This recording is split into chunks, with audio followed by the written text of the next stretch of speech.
Okay. Itamexkanatuni. Good morning. It is a sunny, cloudless, blue-skied Tuesday AM around 0830 hours on March 3rd, 2020 in the lunar cycle Pitaki-sum, the eagle moon. And I have just arrived at Spopikimi, walking in to the north side of this oxbow from the Old Man River, and finding the waters of this pond open for the first time in months. And I mean open.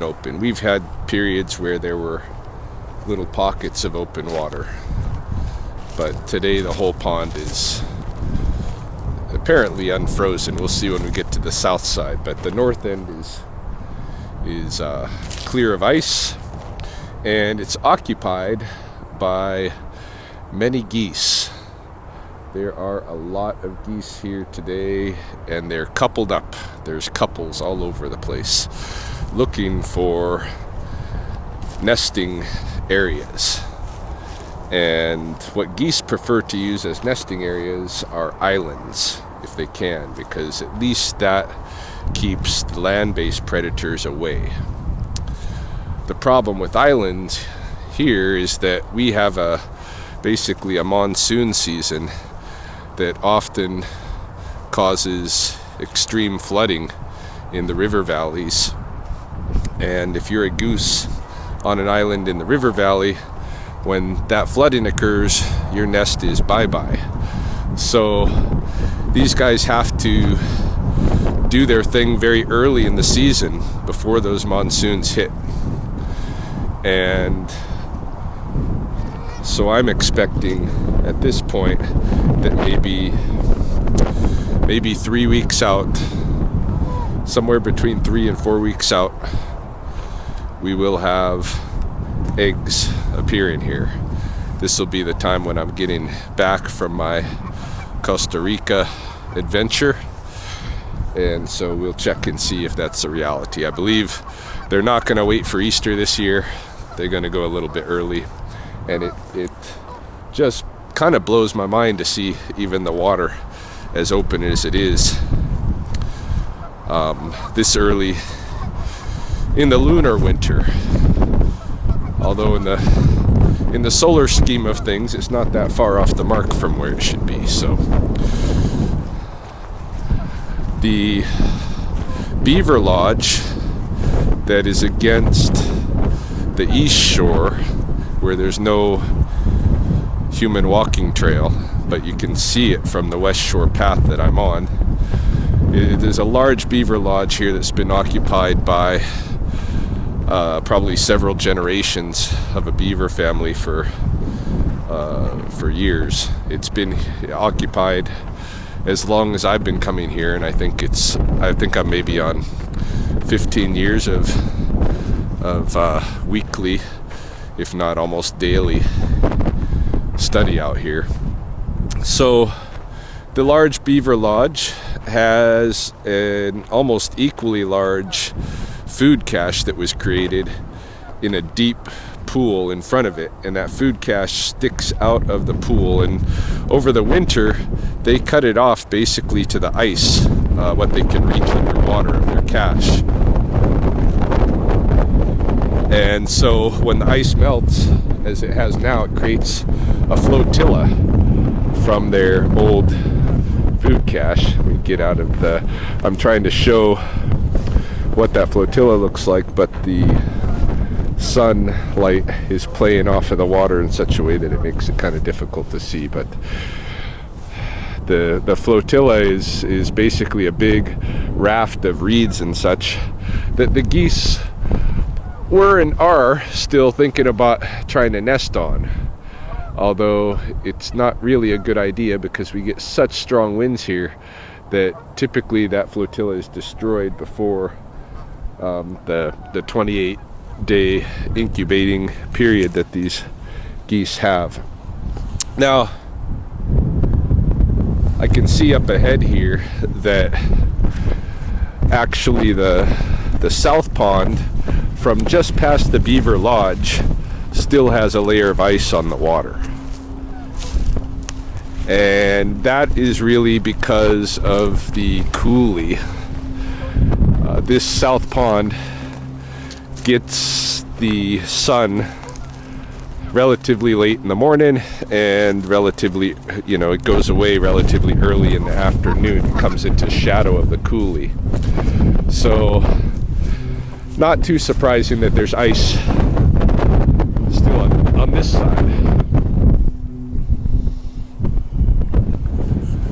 Hopefully you can hear me all right with the wind being the way it is. I had a comment a few days back on the YouTube channel that I took as kind of a challenge.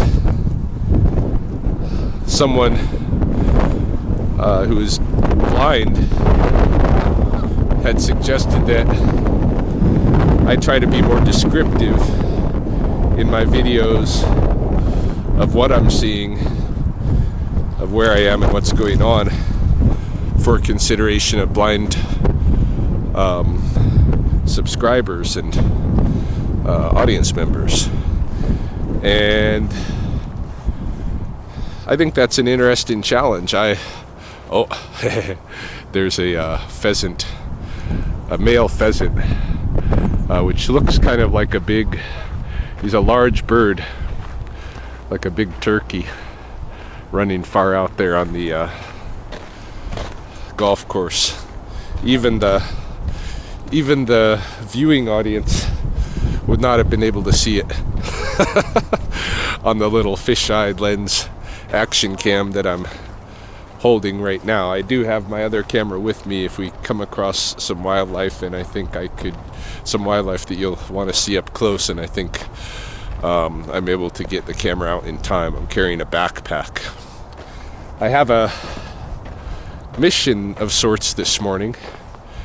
I've arrived later than I expected to. Typically I'm out here by 7:30 rather than 8:30. But I really crashed last night. I must have been exhausted. And when I went home in the evening, sometime between 7 and 8, I decided to lay down on the bed, not intending to really sleep, just to rest a little bit. And then I didn't get up until this morning. So I got a lot of sleep. But Chelsea works today and tomorrow, so I have the kids. And in the morning, I was with the kids running around town, moving both them and some animals. So we picked up a raccoon first at a residence where I've caught a couple of skunks, and it was the skunks that they're after. I'm probably going to suggest to this resident that we consider closing up the trap now and not just catching every animal in the neighborhood. But yeah, I picked up the raccoon, and the kids were so excited about seeing it from the truck. They can hang out high in the window and look what I'm doing, and they watched the raccoon scurry off. All right, you guys see?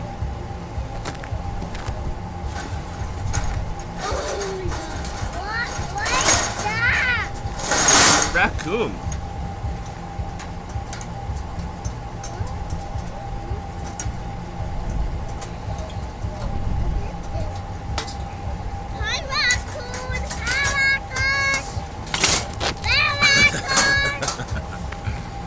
Goes.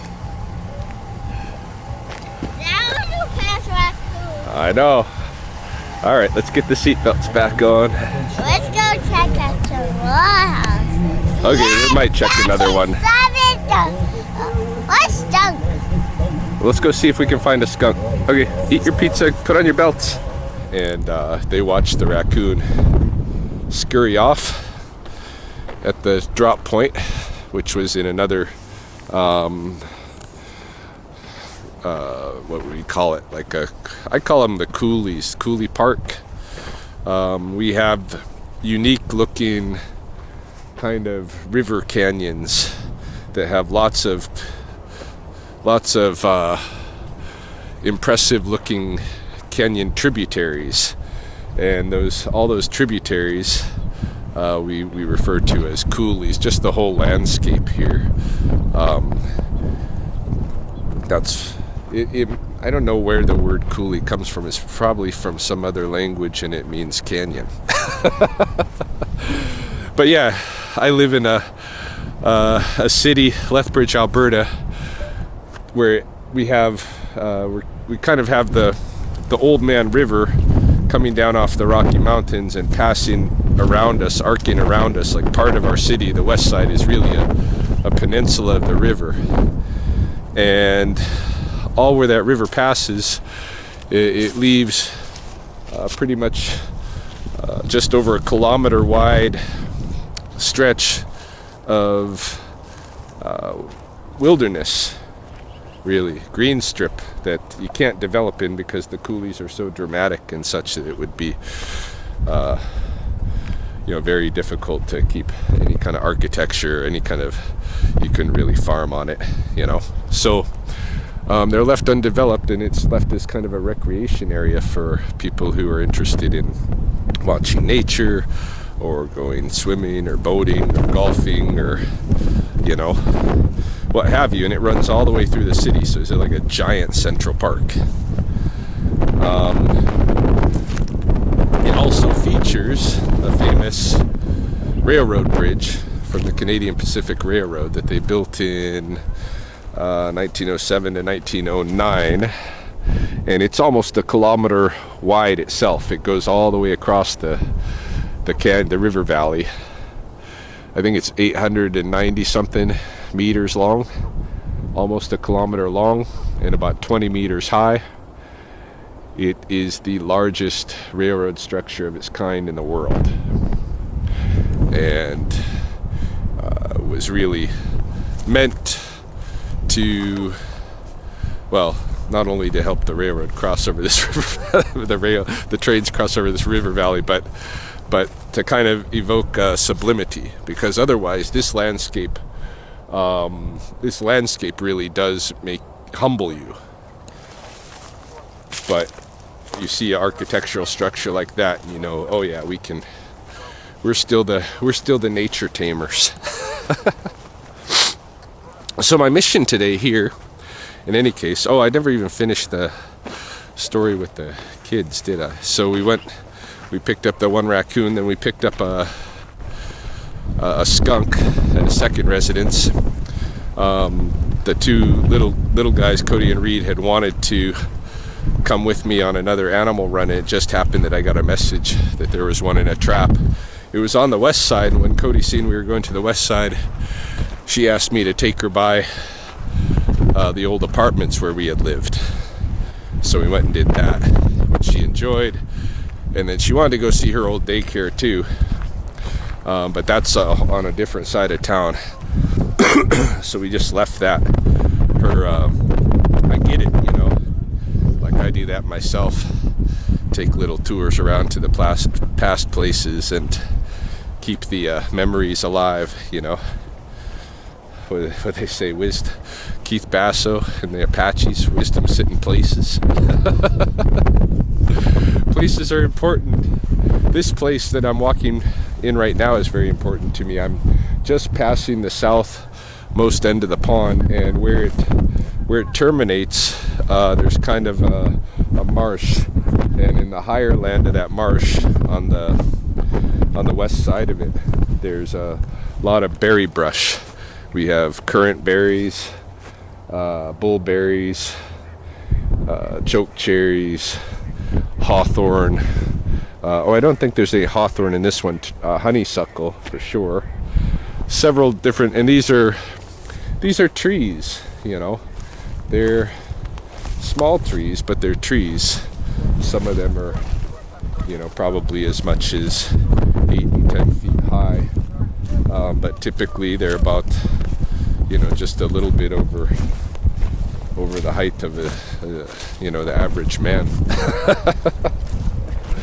But there's a big bunch of brush here, and this is where actually my magpie pet, Derek, who has been with me for whatever the past 8 years.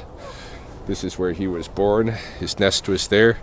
This is where Mahoney and I's first family dog, Dottie, when she died of old age, this is where I came to leave her. And one of the puppies from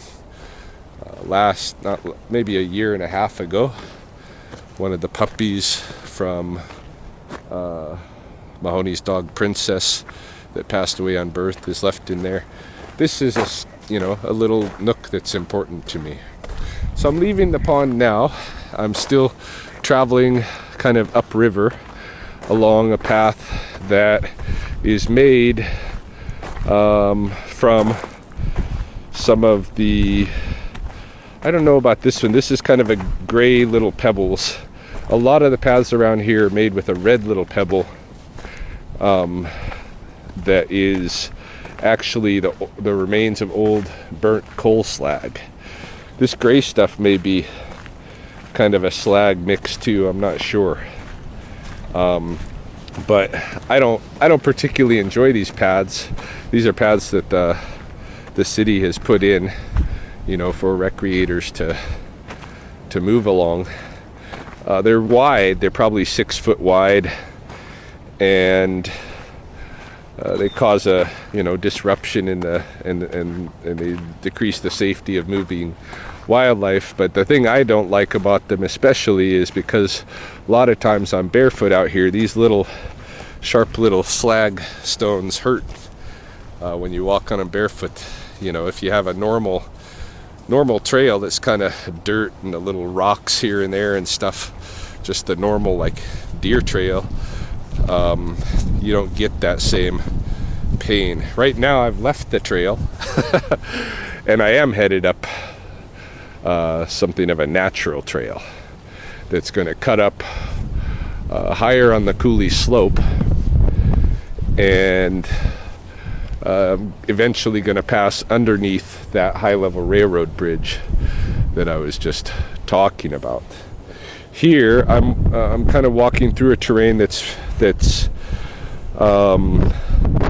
probably old coal slag stuff from the old mining. We had a coal mining history here, and in fact in Blackfoot this area right here is called Sikuhkotuk, the Black Rock, after that coal. So one of the mines that we're headed in the direction of, one of the old mines, blew up. It was a World War II coal mine, and it blew up. I think it was 1942 it blew up.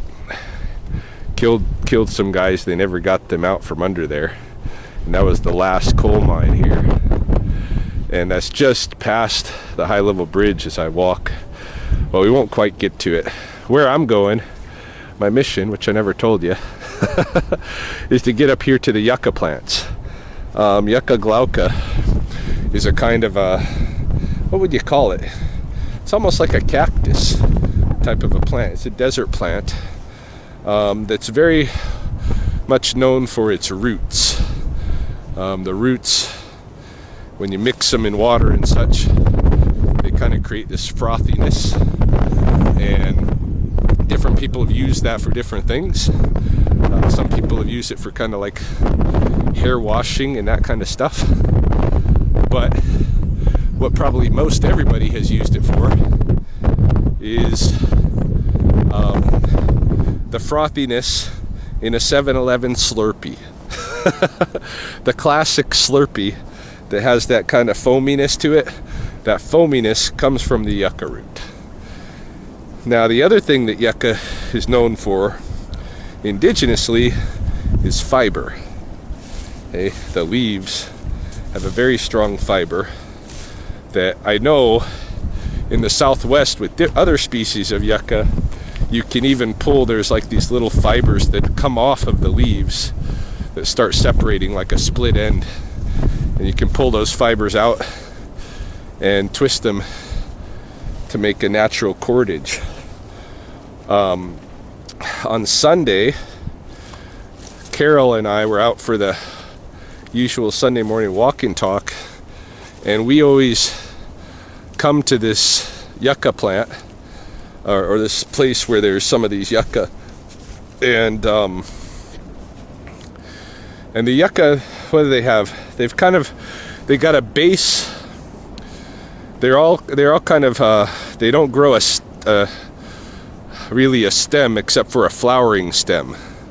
They just have these kind of, they're not really cactus, but they're desert leaves, and they're long leaves, and they come up out of one point in the ground, you know, and they all fan out in all the different directions, and they're kind of hard leaves, and they're sharp at the ends. They got a lot of fiber in them, you can tell.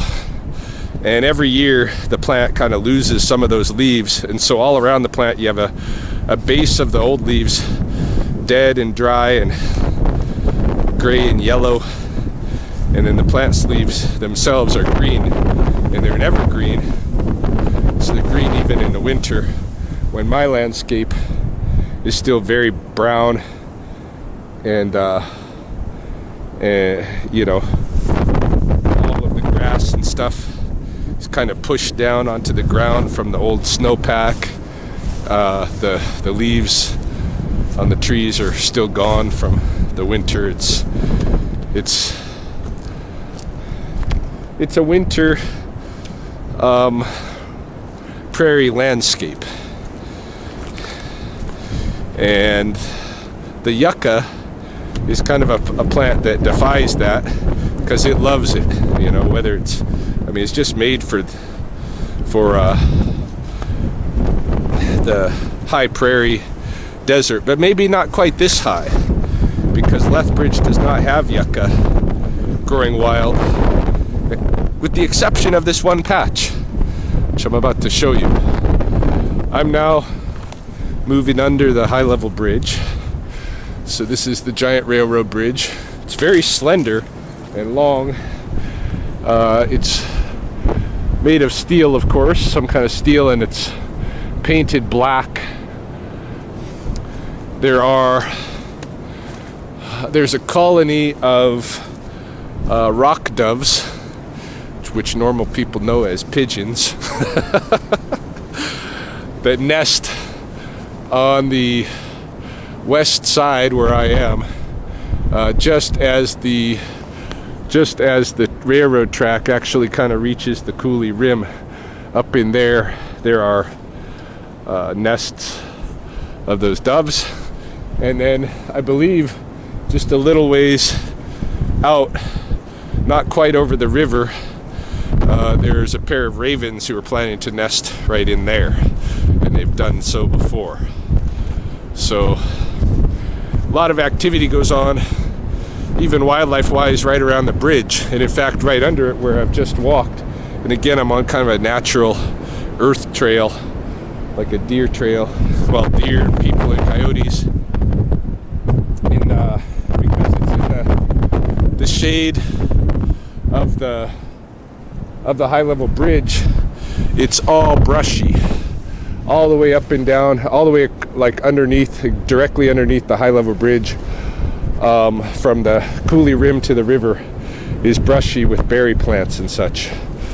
But then as soon as you get back into regular sun exposure, that's more or less gone. I'm looking at two mule deer who are walking along like goats on a kind of a fairly vertical slope of the Coulee Canyon.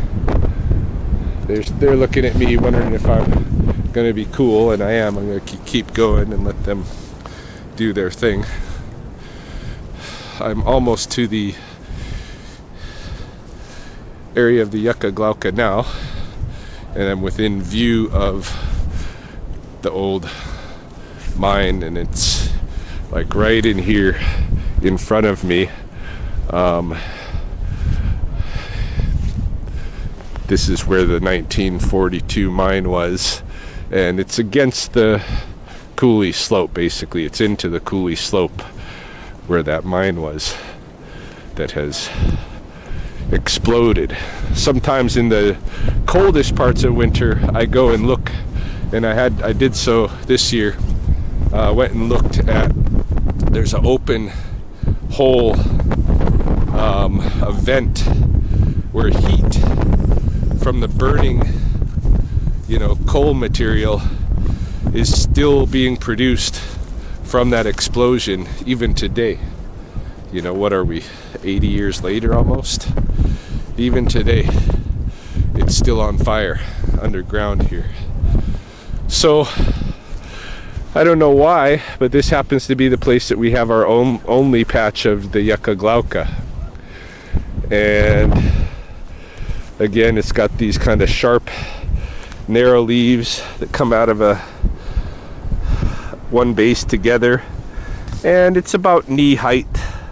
It's a small yucca compared to some of the plants that you might see in the Southwest. And what I noticed when I was here with Carol on Sunday was that a lot of these leaves are falling off. It's shedding this year's bunch of leaves that will kind of create, I'm sure, a kind of a compost mulch for the plant. And the leaves have just come right off at their base. I think they've broken off probably because of the weight of snow on them or that kind of thing. They're still green, and you can see the fibers, the little string-like fibers that peel off from their stems. Now these ones are not like the ones in the Southwest where I can take those fibers and use them for string. These fibers are, from this particular species, are just a little bit too wispy, a little bit too delicate to do that. But I do suspect that the leaves themselves would make a good basket material. And so I wanted to try to get creative and mess around with some of these yucca leaves. So my mission this morning was to come up here and collect some. I am going to now turn off the camera and do that. Collect a bunch of these yucca leaves, pack them in my backpack, and we will begin our return journey, which will take us along the riverfront. I'm back, but I'm still harvesting yucca. I just wanted to point out or show something. I've noticed that most of these leaf stems, at the base of their stem, they are bitten. They are chewed, and I believe it's by rodents. I've got one really nice example where they've taken, looking bites out of the side of the leaf. Of course, seeing this, I had to try one myself, so I took one of the broader, white-ended ones, chewed on it, and it's kind of what you'd expect the bottom of this cactusy kind of leaf to taste like. It's probably edible, but not fantastic food. But for the little rodents and stuff, this must be a really neat seasonal treat to get something from this one plant that grows out here. I know that the rodents here, they're making use of this plant in their ecology. You can see at the base of the plants, we found earlier this winter, there were some pocket gophers digging around. And I think they might have been going after the new shoots, the new rhizomes off of the roots. And maybe that'll hinder the growth of this patch of plants, or maybe that will trigger, a reaction that creates more growth. All right, I'm gonna go back to picking more leaves.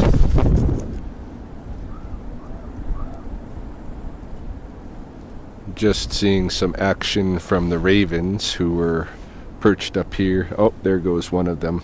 You won't be able to see it, but you might sound off. The raven couple were sitting up here, and they chattered a little bit. When I got out the camera, of course, they stopped, and now they're on their way. They probably saw me looking at them, even though it's quite distant. Figured since I was talking so much about the old mine, I might as well show the entrance to the mine. I'm standing on top of it, and what that means is basically the mine is a hole into the side of the Coulee Canyon, but at the entrance there is a structure, a wooden structure, kind of like a box over the entrance, and that structure is made with some very solid beams. Now these are probably old railroad ties, but they're not your average railroad ties. We're talking 12-inch by 12-inch, something of that sort. Maybe 12-inch by 8-inch beams. Very solid, you know, and nails that are as big around as an old silver dollar in the US. just a touch bigger than a toonie, the head of these nails in Canada. And I know that they were probably old railroad ties of some sort. They might have even been salvage material from different revisions of the high level bridge, for all I know.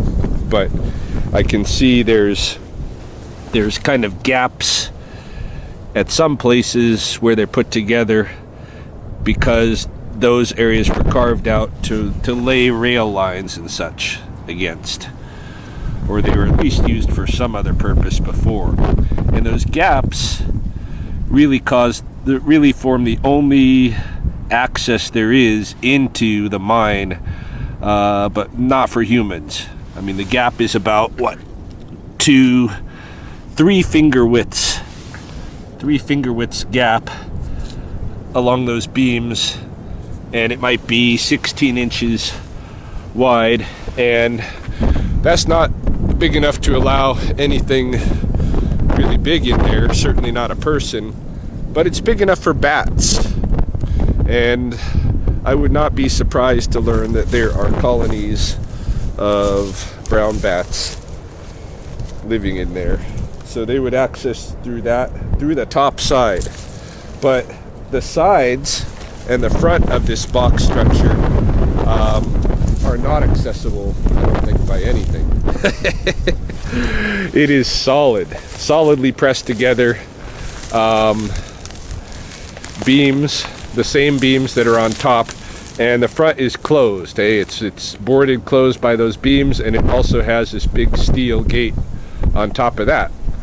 Oh, even those beams in the front, there's one that has some holes drilled through it. So again, would not be surprising to learn, oh, there's some gaps too. Okay.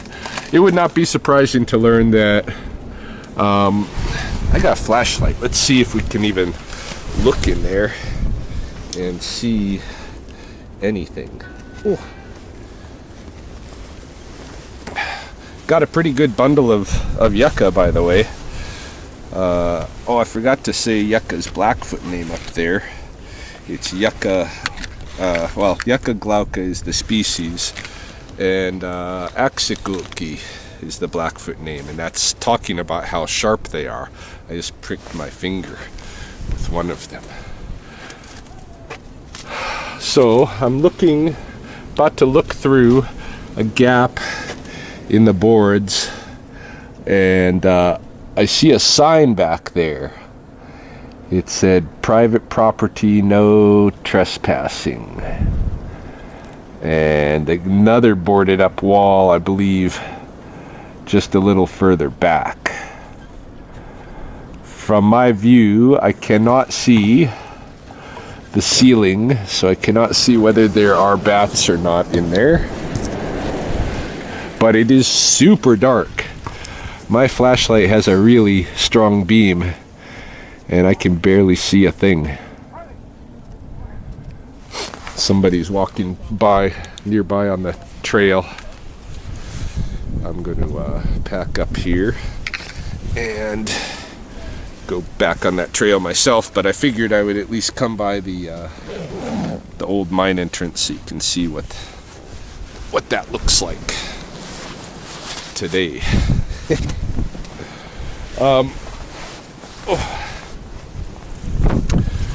So, walking through some knee-high, kind of old winter dead. What would you say? This is prickly rose plants and buckbrush. So just dry, stemmy, knee-high plants, and there's a kind of a deer trail that I'm following that cuts a path through them, and it will soon bring me to the human trail constructed of the little slag stone crumble pebbles that I described before. I don't know how well I described them. A very small gravel, but not rounded by the rivers. Just sharp little gravel. All of one color, though I don't know, for the purposes of today's walk and talk, whether or not color is kind of a descriptor that is useful at all. I don't know if I'm doing my job very well. But it'll be interesting to hear the feedback. So I'm on the human trail again, and it's kind of muddy at points where the snow had packed thickly and melted slowly, and at, of course, the low points, right? Now I've climbed up a little bit onto kind of a grassy shelf of the coulee slope, and I'm descending down toward the river, which is visible. I can see out ahead of me another oxbow of the river, like Shpopekemi, but it hasn't been blocked in. Shpopekemi a levee was built at both ends, the inlet and outlet of the oxbow, and so that levee retains it more like a pond or wetland necessarily than like a flowing river oxbow. Though at Shpopekemi it is still fed by the river, and when the river raises, so does the pond. Any case, I'm looking out. I can see Whoop-Up Drive, the bridge that you drive across the river, across town on car with, way out in the distance, as well as the buildings from the University of Lethbridge, particularly their newest building that has just risen over the last couple of years. It's a giant Greek-looking megalith that sticks out. It doesn't blend into our coulee as they said it would. It sticks out. It's giant. It's another structure obviously meant to evoke sublimity, but it just bothers me because it's become a big beacon on the edge of the natural coulee rim, which I would much prefer to see. Down here, as I enter kind of the river bottom, and I'm not going to go right to the shoreline because the where I'm going to is kind of like a cut bank is what we'd call it here, where the river is right below you. You know, if in terms of like lateral distance, it's very close, but vertical, it's down below because the river is carving into the landscape, you see. So while I could get down to the river, there's not really any kind of river shore for me to walk on. I could walk up here on the cut bank. So what I'm looking at now is now I'm at the edge of that cut bank, looking down at the river, and here, as the river kind of bends around where that oxbow is, it starts making its way to the high level bridge. There are icebergs. There's kind of an ice clog in the river, and where it has broken up further upstream, that ice has come down and kind of pushed on top of each other so that there's icebergs, small icebergs, you know, but some of them are significant. Some of them are probably 20 feet across, you know, and maybe a foot thick or something like that, but most of them are smaller, and they're all jumbled together in the river, where the river kind of turns to ice as it goes under the high level bridge. I don't know why the river has retained its ice right there. I suspect it has to do with the depth, but it must also have to do with other factors.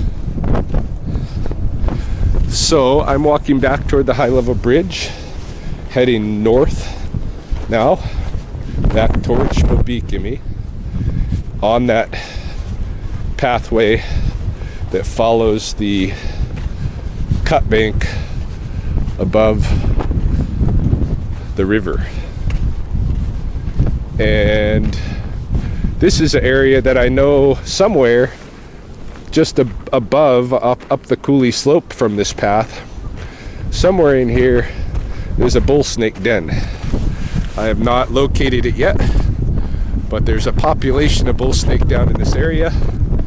And one time, Carol and I found a neonate, a newborn, crossing this path in here, which you only see neonates near the dens that time of year.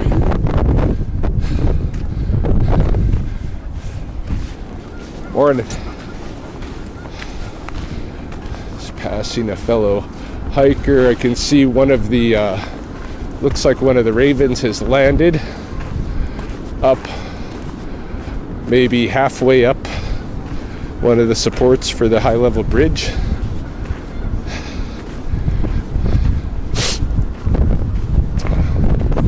Now he's flying and coming to kind of check us out, flying past us, but at a pretty great distance. There are geese squabbling near the bridge, signaling to each other. They use the anchors of the bridge, which are these big concrete anchors that go down into the river bottom that the steel bridge beams sit on. There are 4 anchors for each of the support columns that are in the river itself. The bridge has many support columns, you know, as it goes across the river valley and up the coulee slopes.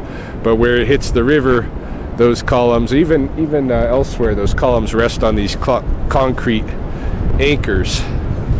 And to the geese who prefer to nest on the islands so that their nesting will be free of predators and all of that, these concrete anchors look like islands. They seem like islands. They're surrounded by water.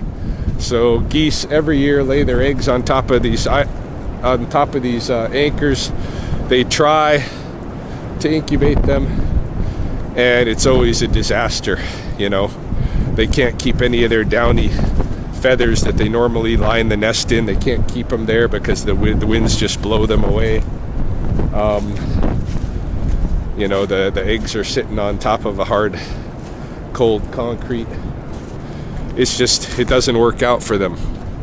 I've often thought it would be cool as kind of a mission, but you'd have to get the permission of the Canadian Pacific Railway, because they still own and use the bridge. This bridge is still traveled by rail cars every day, you know, every hour. And you'd have to get their permission to do anything.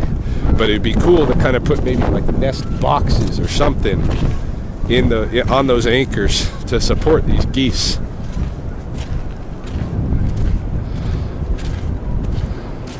Of course, a lot of people aren't necessarily into supporting geese. They'd rather see geese have their difficulties. I would normally kind of cut off the trail at the point where I am. I've just passed the high level bridge.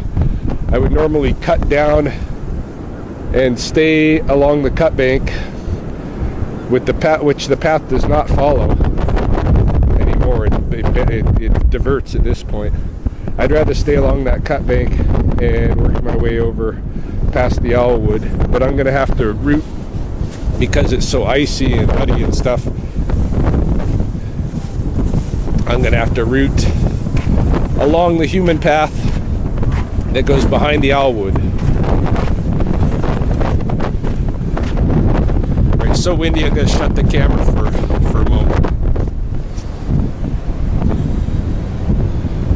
Well, in an attempt to get out of the wind, the rising wind, I've dropped down into the area I usually refer to as the Forest Main, which is kind of the largest section of forest around the backwater that is Spokane.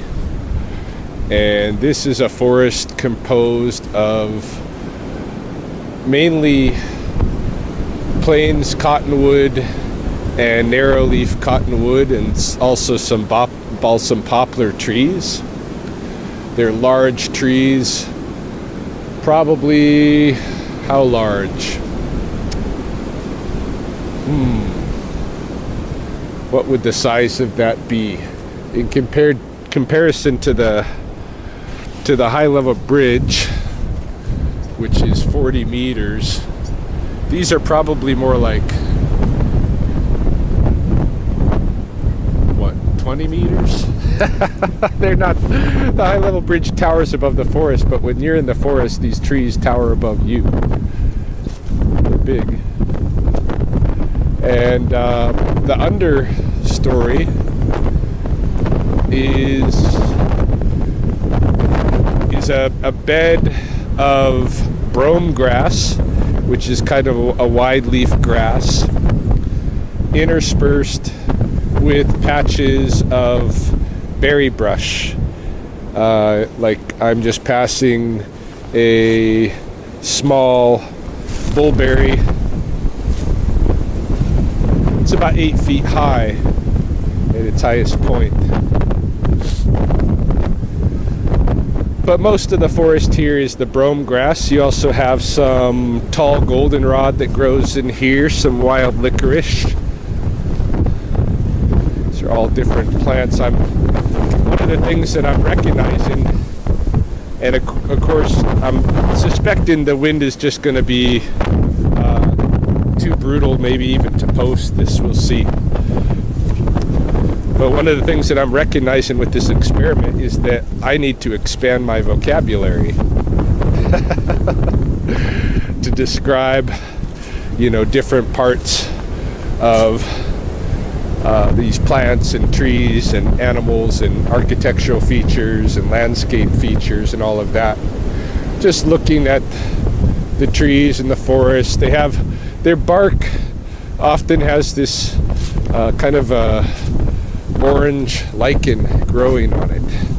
Okay, most of them have this orange lichen, and this is called poplar sunburst, I believe. This orange lichen.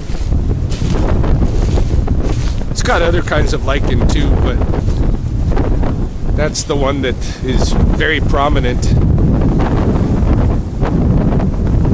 and stands out because of its color. And all of these orange, we have also elegant sunburst orange lichen that grows on the rocks, and then we have one called pincushion orange that grows on the skunk brush sumac, which is a low-lying berry bush that grows on the coulee slopes. And all three of those orange lichens are calcium loving. So they grow where they grow because there is apparently lots of calcium for them to, I don't know if lichens could be said to nourish themselves from it, or I really don't understand what it is that they do with those minerals, or what even lichens are. Like when you break it down, right? should look into that. I should learn more of our lichens. There are some in the forest. Some of the berries are these silverberry, wolf willow, which is kind of a, again, small tree, maybe 8 feet tall, 10 feet tall at times, and it grows a berry that's much like if you've ever had a Russian olive. It's a kind of an olive, I'm sure, and it has the, you know, a typical olive pit, a fairly large pit in it. In this case, it's associated with willow. May even be a willow species technically, and the berry tastes like, has a willowy taste to it. If you've ever had willow bark, but it's sweet and texturally it's almost chalky, the berry. The skin is thin but kind of leathery, and then you have the chalky green colored but sweet flavor.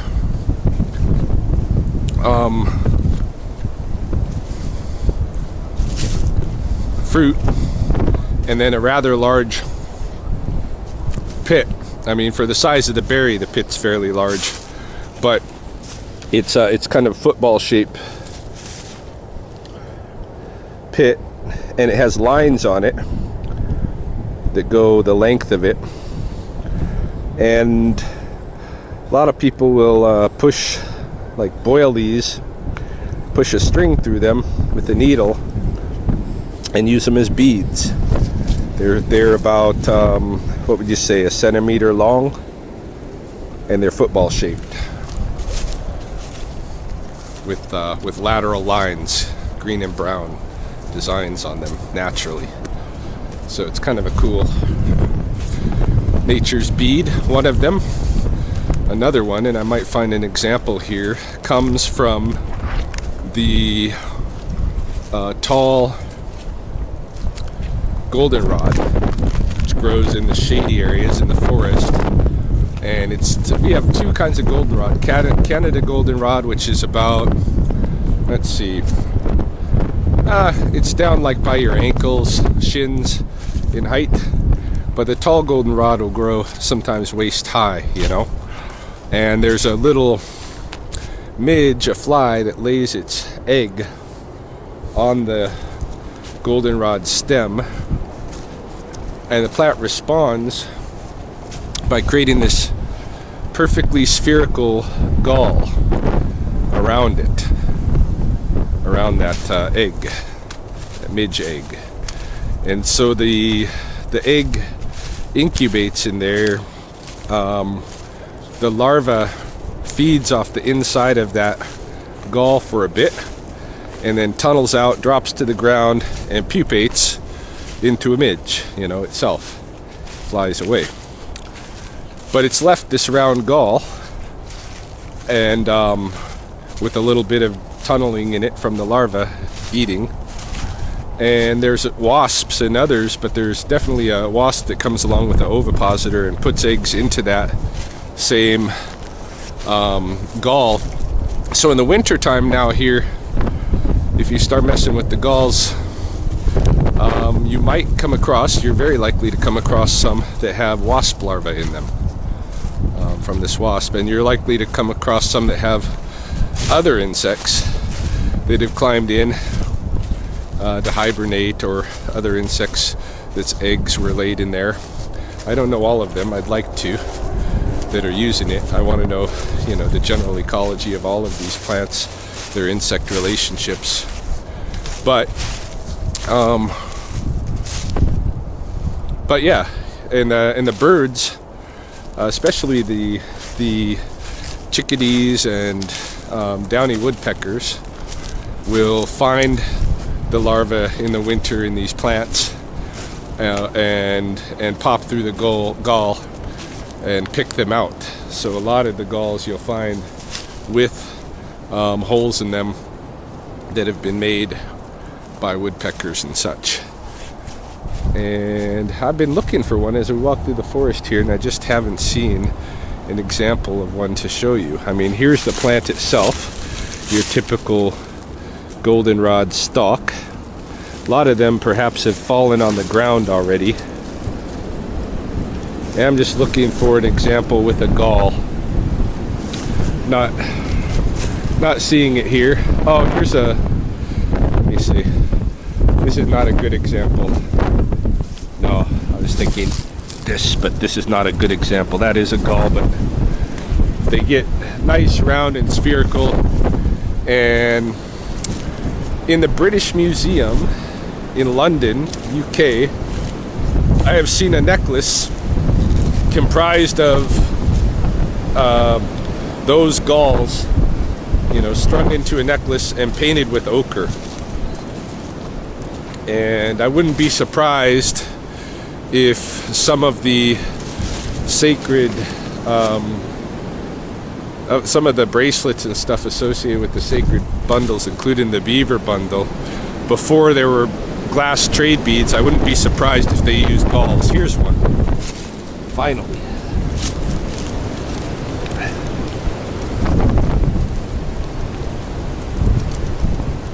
So this is a goldenrod gall. Again, nice circular spherical gall. And yeah, you just drill it's very pithy inside. So you can just drill a hole through it. You can easily snap them off this time of year.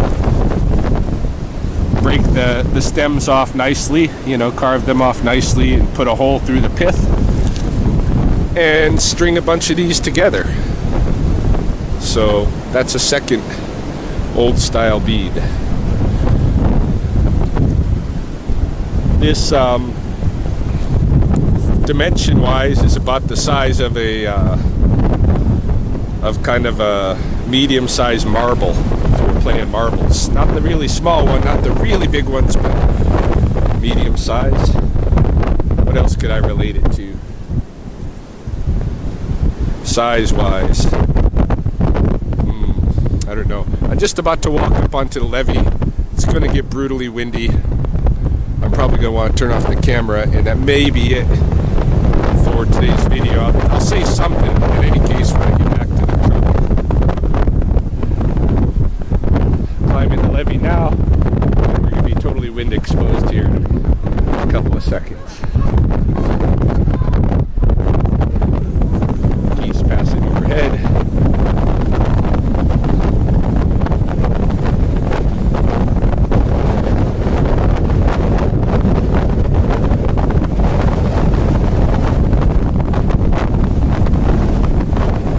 And a typical Lethbridge wind. Alright, so I'm back in the truck now, out of the hurricane. I'm going to head over to the studio and start editing this. We'll see what kind of damage the wind caused before I decided it was absolutely too much. If it was loud all the way through, of course, this will be a dud and I won't use it. But if you can make me out for most of the way, then I'll probably publish it anyway, just for the feedback on the quality and appropriateness of the kind of descriptive element of the video. So yeah, looking forward to that. This was an experiment, but I could see developing a little series, you know, maybe try and really focused once a week to do a nature-oriented, ecology-oriented walk and talk somewhere here in the river valley that is highly descriptive for those who are either just going to listen to this, because I do have friends who've told me they just listen to my videos in the background while they're doing other things, you know. So it's not just visually impaired that might be needing better quality description. So cool challenge. I better go to work.